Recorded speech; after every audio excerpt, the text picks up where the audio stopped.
everybody. We have with us today, we have Brock Harvey from Workhorse Construction. And Brock is a builder in the St. Louis area.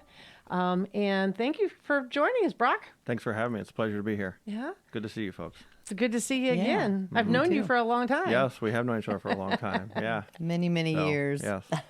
So you built a home that actually we've had videotaped and featured here at Gassy Log Homes on some of our reels in our social media, the Poncho home.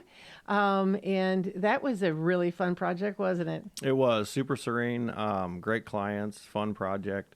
We were able to connect on a lot of levels, and also to do one with you guys. It was super fun. And I think they were very happy clients and spent a lot of time at it. It's a beautiful home. Yeah. Yes. House is awesome. Yeah, kudos to you guys. Yeah. So putting together a good design. Yeah. That's a real win-win-win. That's what I always say. Is that building a log home, or really in any of our homes, it's a three-legged stool. It's us, it's the customer, it's the builder, and we right. all three have to work together in order to make and everybody. those legs can fall easily if there's not good collaboration. Yes, so, That's right. Yeah. Everybody brings their own talents to the table, and that are needed, and it's more successful with the three legs. But now, how did you get into construction? Oh man, ever since I can remember back when I started working, I always say I enjoy the smell of dirt. I can't get away from it. Educated through University of Missouri, enjoyed being around construction, and always just decided that I think that's where my love and passion was. So, not really in the game of the finance world or sales world or anything like that. I like to build things.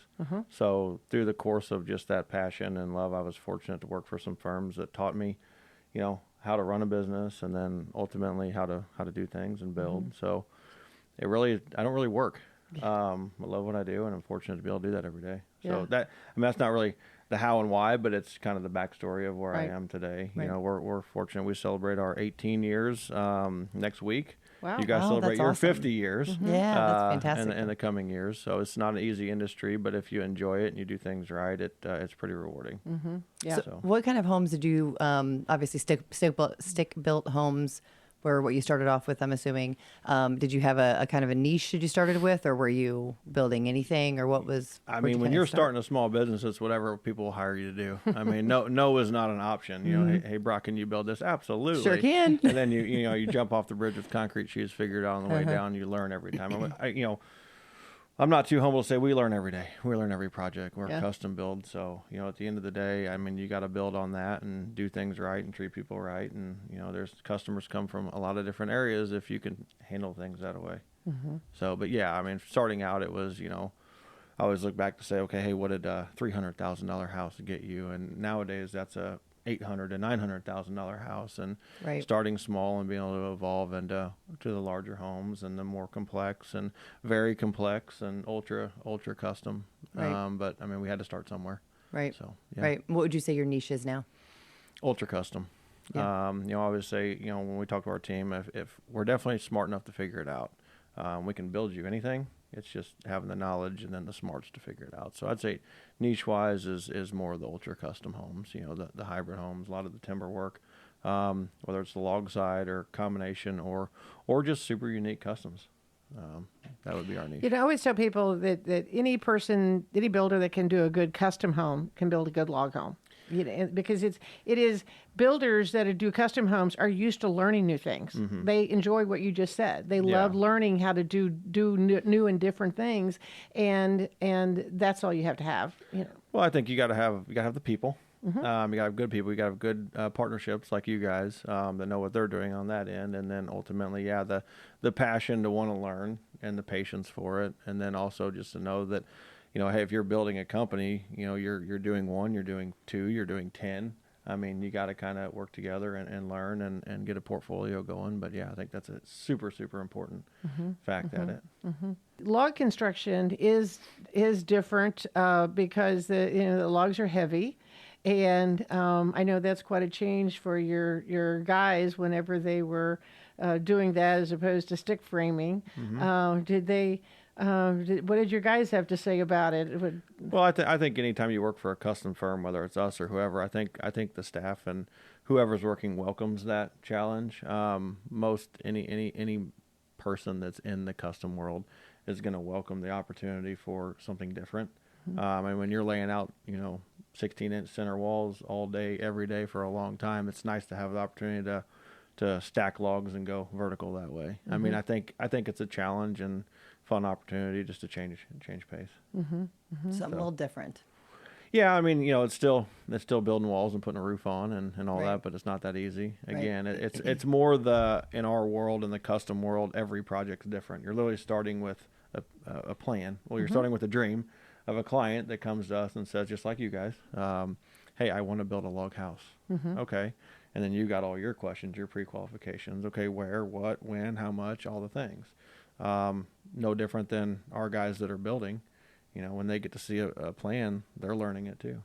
Speaking of questions, we have several questions that have come in from some of our audience members. Lacey, you want to give Brock a couple of questions here? Sure. Yes. We have Daniel from Idaho. He asked, what should someone look for when choosing a builder for their log or hybrid home? Good question, Daniel. I think one of the most important things is, one, you got to like the person you hire. You're going to spend a lot of time with them. You're going to get a lot of information from them.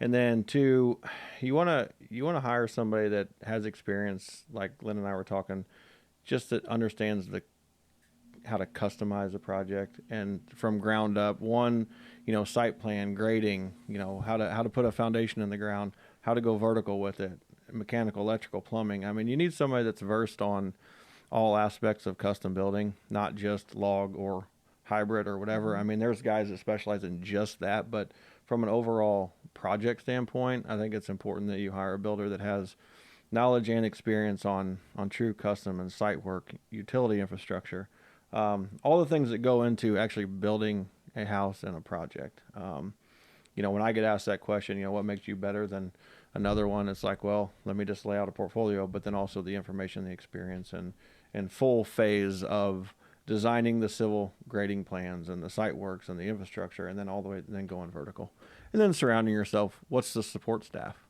Right. Who do you have as a support staff?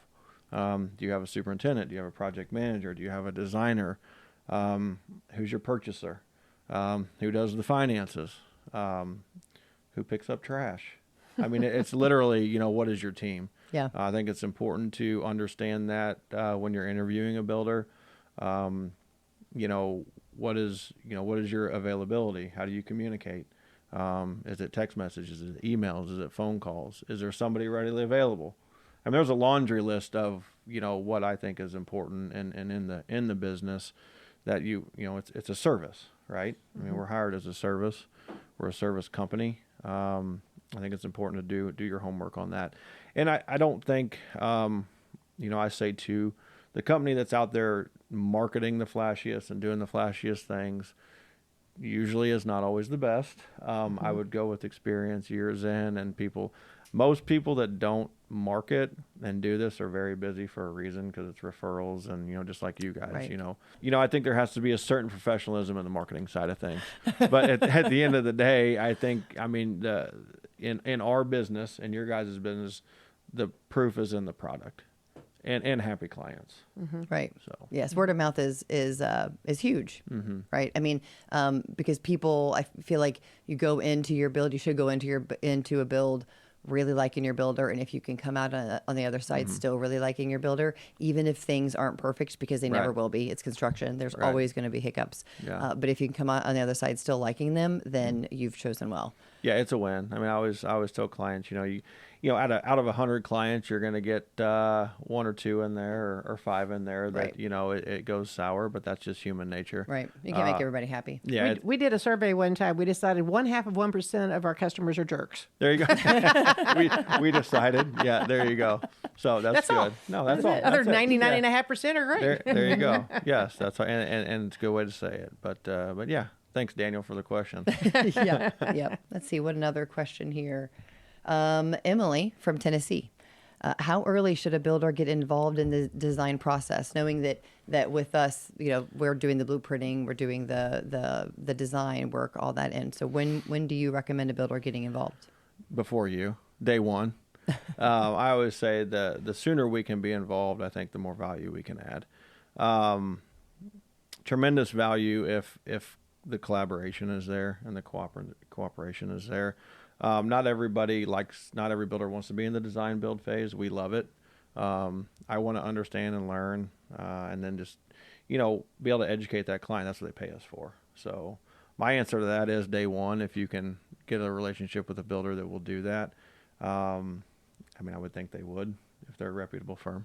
Right. So in kind of that same vein, Olivia from Virginia said, what's one feature you always recommend that clients include in their home? One feature that they include? You could do two or three if you like. Yeah, no, I always recommend really diving into features that you can't easily replace later on. Windows, doors, roofing, insulation, things that are what I say behind the walls, or, you're going to spend the money on it. Let's look at options that fit within your budget that are the best thing that we can do. Windows and doors are probably one of my, more focused options to look at, because people just want to, because there's so many options in that, people want to pick the cheap one. Well, no, why? Why do we want to look at that? And most of the homes that we build are, in the upper edge of that. So we really dive into, hey, let's look at good, better, best and see what fits the house and what that is. So my advice to people is always don't skip money on the things that it's difficult to replace later. Correct. Your higher ticket items, the things that, you can always replace countertops. That's right. easy. Yeah. You can even replace flooring, but you can't, replacing windows and doors is a major, is a major deal. Especially in a log and timber home, or, full masonry. It's a whole different endeavor when you get to that. So I always recommend, going with a little bit more higher end, windows and doors. So, and roofing for that matter. They're going to last longer. So, you're going to be happier with them throughout their lifetime. Right. Yeah. Right. It's just, Is there one thing in either lighting or cabinets or anything else that you think that you've seen your customers put in that they appreciate the most, or any special tips for anybody? Well, I think tips, especially in log and hybrid homes, lighting layout is critical. I think there's a misconception of people speed through designing lighting. I agree. And especially in a log home. she has an entire presentation on lighting. Yeah. If you like to see I could it talk about it sometime. for an hour. Yeah, I could talk for an hour if you'd like. You could, yeah. And we would appreciate if somebody talks about it for some time before it gets to us. Like, I want a light there. Well, we can't get a light there. Yeah. So, or we can, but we got to, drill through this. And anyway, Yes. so there's, every category that you look at is special in its own right. And, one of the things, I think there's some of the questions of, if you spend the time on the design side and the pre-construction side, it really makes that project better. So, look at anything that is going to be expensive to replace later. So, Also, planning and preparation. I tell people all the time, you cannot, you don't skip on planning and preparing and getting ready for it. It goes so far. well, Just to know what you're going to do beforehand, get all those ducks in a row as much as you possibly can before you even start, because there's going to be so many decisions you have to make in the middle of the process. If you can get some of those out of the way and nail down, do it before you can. Everything just goes so much smoother. yes. And to back that up is, we get calls all the time. I want to start my house in May, or I want to be in by Christmas, or I want to be, and I really want to preface, you don't ever want to set a timeline on a custom home. You want to start a house when it's prepared and ready. And then when it's being built, don't push for it to hurry up and get done. You're spending a lot of time, you're investing a lot of money. Let the process play out, because you'll be way, way better off a year from now than moving in 2 months early and things not being completed. Or you hurry up and rush through something and then you're tearing it out 6 months from then. So planning and preparation, and just overall, just enjoy it. Enjoy the ride. You're building a piece of art. Spend the time, understand it.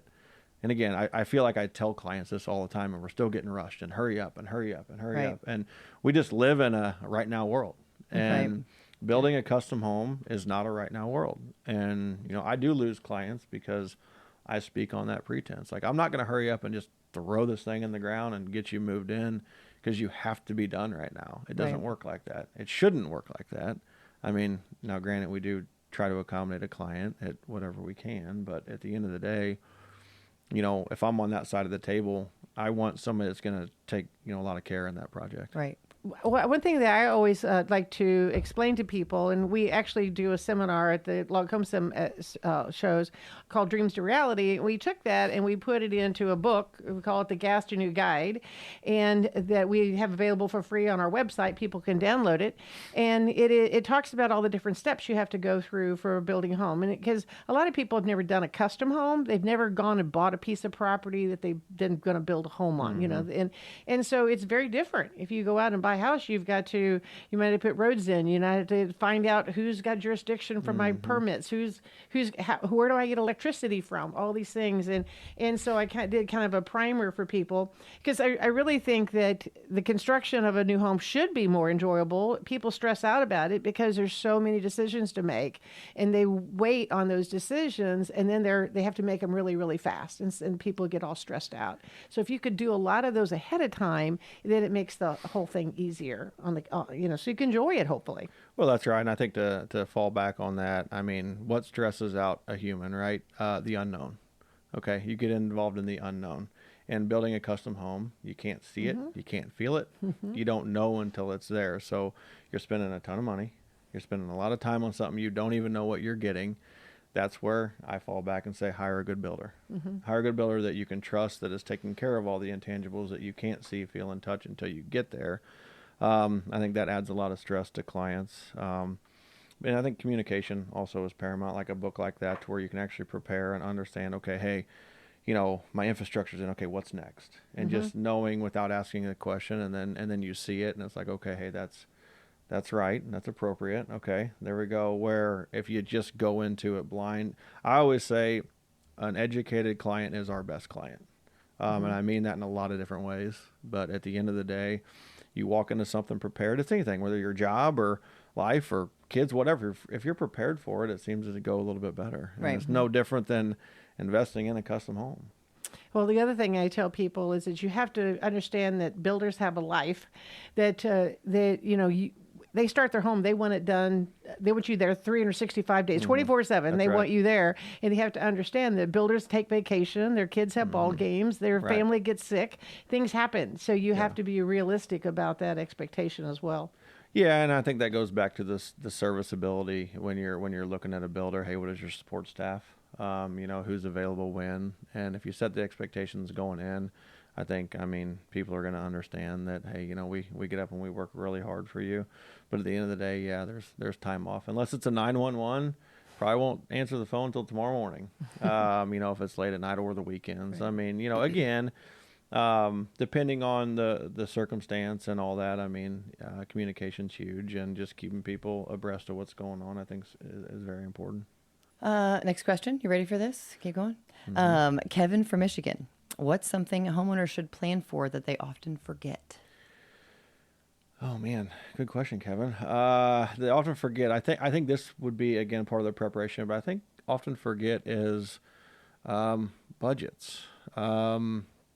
People forget that what they select costs money, and if they didn't put it in the budget and select it, it's going to cost them more money. It's a very good point. That's probably I would say the biggest in the custom world. Like when you go into a project that's never been built, there's going to be some things that are variables, and there's going to be some things that you got to have opportunity to absorb financially. So I always tell a client, like, hey, if your budget is $1 million for a figure another, $100,000 to $200,000 in fund money.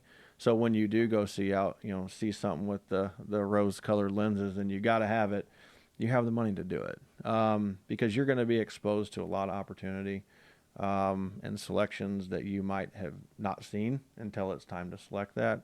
So that would probably be my number one. Just be prepared financially that if you select it, you got to pay for it. Or if you tell a builder, hey, go do that, and it gets done the way you want it, you still got to pay for it. So that's another thing, too. Yeah. Like, remember, when you tell us to do something, you got to pay for it.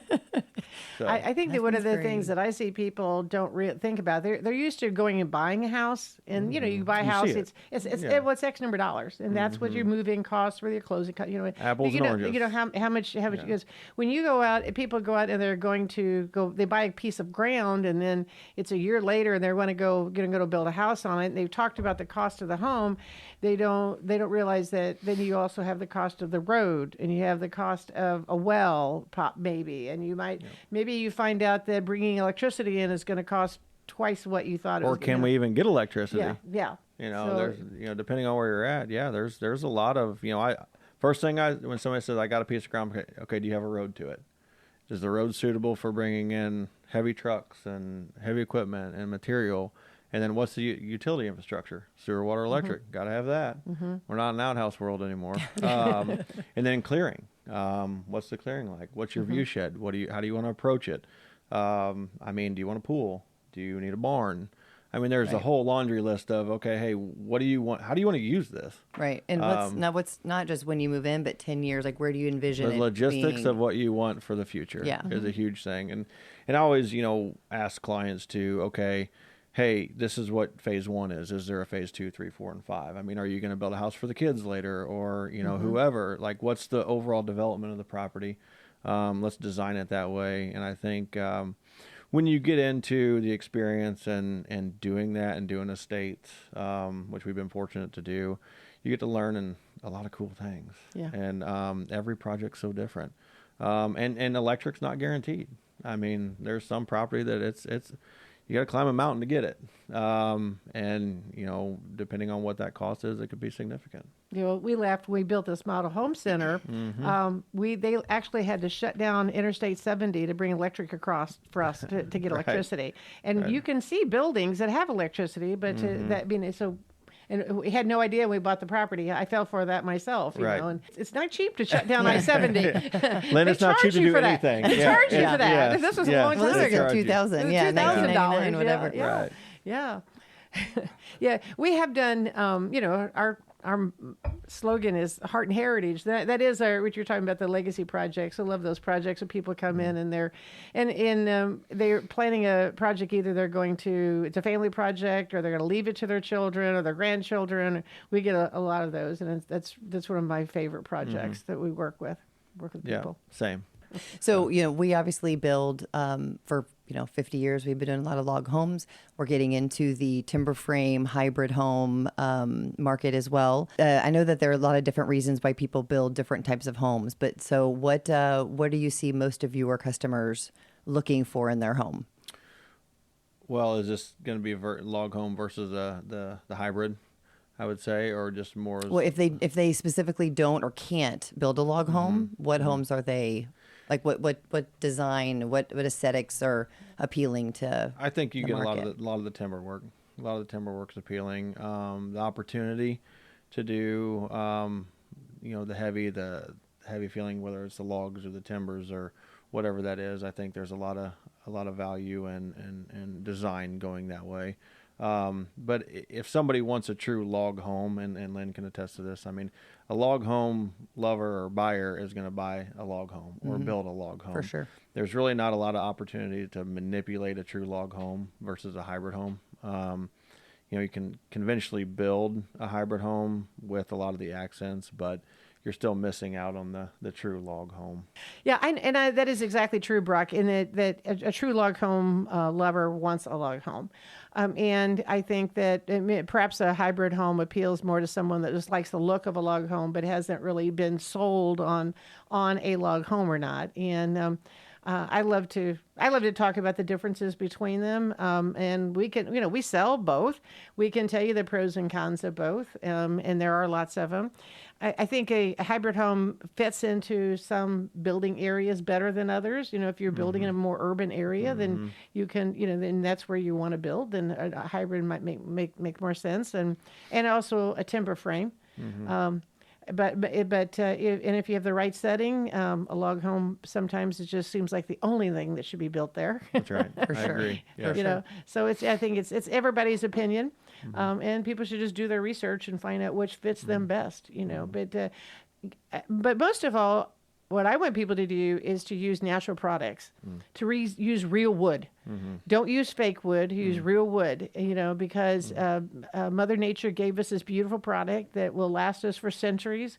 It is doing all kinds of wonderful things for our environment in sequestering carbon, and while it's sitting there being beautiful in your home. It is a beautiful product that'll last for centuries and centuries, and I just want people to use more wood. Well, Lacey, we're running out of time here. Do you have another question for Brock? I sure do. I think the last one here is from Brian from Kentucky. He asked, what's the most unique or memorable log home project you've worked on? This would be a fun one for us, Len, to talk about. Fortunate to do some really cool restoration projects from log homes that are in the early 1800s. And then we've done several of those, tear down old 1800s cabins, restore them. Had the fortunate opportunity to put multiple of them together to build a house. That was a really cool one because we incorporated restored logs into timber framing, the roof structure, walls, and then, so it was kind of super dynamic. The client was super happy with it, and that was literally starting with boxes and then building and designing, so that was neat. And then we also had one of my favorite all-time houses that we built. We had the opportunity to collaborate with a builder out of Springfield that is kind of the private builder for Johnny Morris, who owns Bass Pro and Cabela's, does all his private stuff, flies around the country. We got to collaborate on a really cool timber frame house on that, work side by side with them. We were the GC and a support staff for the carpentry. Really neat project overlooking the Missouri River. And again, like we talked about, setting is so important. Some of the projects we've done with the logs and the timber frame, just really neat settings, which make a house. When you put a natural product into the wood and the white oaks and the hickories and the Missouri hills, where it's Missouri River or wherever it is, in the United States, if you can incorporate that natural wood product or take something that was hand cut in the early 1800s and then restore it and be like, how did they do that?